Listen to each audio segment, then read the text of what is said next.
Ng LTO, ipinatawag ang may-ari ng viral sedan sa Cavite crash. Brigada Justine Hocson, i-brigada mo! Brigada! Live report! Ipinatawag ng Land Transportation Office o LTO ang driver at registered owner ng viral wayward sedan na sangkot sa isang malagim na aksidente sa Novaleta, Cavite na ikinasugat ng hindi bababa sa 5 katao. Ayon kay LTO Chief Assistant Secretary Attorney Vigor Mendoza II, naglabas na sila ng show cause order laban sa babaeng driver at lalaking rehistradong may-ari ng sasakyan. Batay sa investigasyon, mabilis ang takbo ng sasakyan papunta sa direksyon ng Cavite City nang biglang bumangga sa kasalubong na kotse.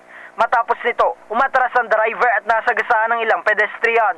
Pinagpapaliwanag ngayon ng driver kung bakit hindi dapat kanselahin ang kanyang lisensya dahil sa reckless driving. Preventively suspended na rin ang lisensya nito sa loob ng 70 araw. Babala ng LTO, kung hindi dadalo o magsusumite ng paliwanag ang mga sangkot, ay ituturing ito na pag-waive sa kanilang karapatang may pagtanggol ang kanilang sarili. In the heart of changing lives, ako si Brigada Justine Hocson ng 105.1 Brigada News FM Manila, The Music and News Authority. Ang bahaging ito ay hatid sa atin ng Drive Max Coffee. Ligayang tuloy-tuloy.